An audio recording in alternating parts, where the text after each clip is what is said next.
मैं कर्ण हूं। आज मैं थोड़ी बात करना चाहता हूं। कुछ लोग मेरी बात सुनकर चौंक जाएंगे। वे कहेंगे, पुराने जमाने के लोग कब से बोलने लगे? लेकिन कभी कभी तो उन्हें भी बोलना पड़ता है। जब भी हार्ड मांस के जीवित लोग मुर्दों की तरह व्यवहार करने लगते हैं, तब मुर्दों को भी जिंदा होकर बोलना पड़ता है। खैर, आज मैं दूसरों की तरफ से नहीं बोलूंगा, क्योंकि मैं अच्छी तरह जानता हूं कि मैं कोई महान दार्शनिक नहीं हूं जो इस तरह बोलता हूं। दुनिया मेरे सामने एक युद्ध क्षेत्र की तरह है, और मेरा जीवन उस युद्ध क्षेत्र में तीरों से भरा एक धान का खेत मात्र है। एक ऐसा धान का खेत जो अनेक प्रकार के, अनेक आकारों के और विभिन्न घटनाओं से लबालब भरा है। आज मैं अपने जीवन के सारे सार को सबके सामने प्रकट करना चाहता हूं। अपने हाथों से मैं सबके सामने विभिन्न घटनाओं के तीर, सभी घटनाओं के तीर खुले मन से दिखाना चाहता हूं। वे सभी तीर जो दिव्य पत्तियों से जगमगाते हैं, जो अपनी सुगठित और आकर्षक आकृति से आंखों को तुरंत मोहित कर लेते हैं, जो अपनी टूटी हुई पूंछों से कांटे की तरह दिखते हैं और जगह जगह से टूटी हुई पत्तियों से नंगे नजर आते हैं, जो किसी न किसी तरह से सरल प्रतीत होते हैं, और वह भी आज मैं सबके सामने जैसा है वैसा ही दिखाना चाहता हूं। मैं उन्हें संसार में अद्वितीय वीरता के द्वारा परखना चाहता हूं। आज मैं धरती पर भीख मांगने वाली मातृत्व भावना से उनका सच्चा मूल्य निर्धारित करना चाहता हूं। आज मैं धरती पर उनके पूर्ण गुरुत्वाकर्षण से उनका सही स्थान निर्धारित करना चाहता हूं। आज मैं आत्मा को जीवन देने वाली मित्रता से उन्हें परखना चाहता हूं।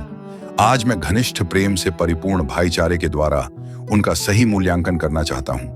भीतर से, मेरे मन की गहराइयों से मुझे हाल ही में बार बार और स्पष्ट रूप से एक आवाज सुनाई दे रही है।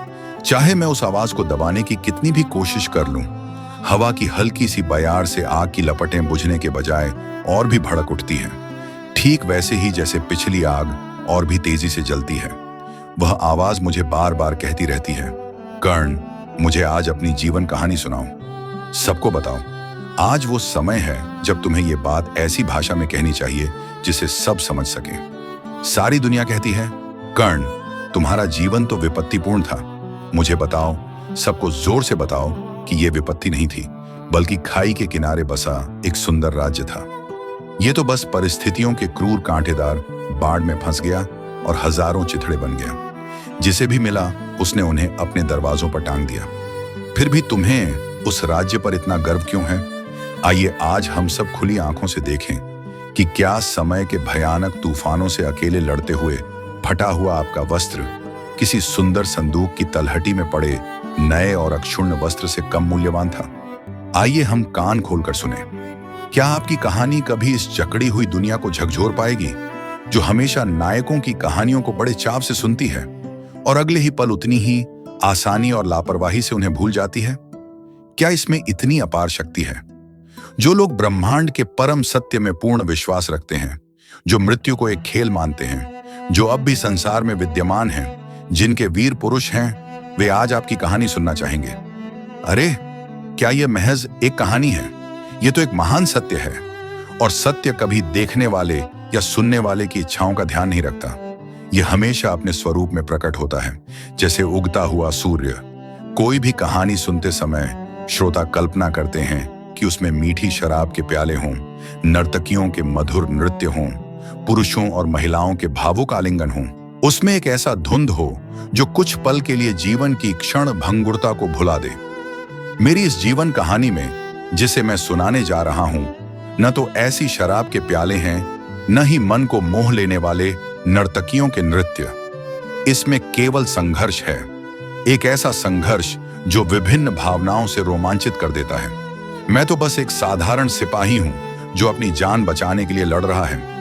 मैं आज अपनी कहानी सिर्फ अपनी संतुष्टि के लिए सुना रहा हूं।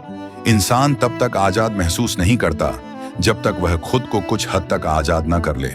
इसीलिए मैं अपनी कहानी खुले मन से सुनाने जा रहा हूं। लेकिन संघर्ष की अपनी कहानी को सुसंगत तरीके से कैसे सुनाऊं, यही असली समस्या अब मेरे सामने है।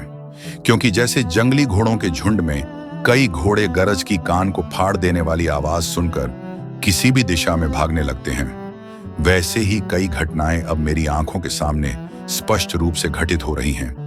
समय के क्रम को तोड़कर अपनी मर्जी से चल रही हैं।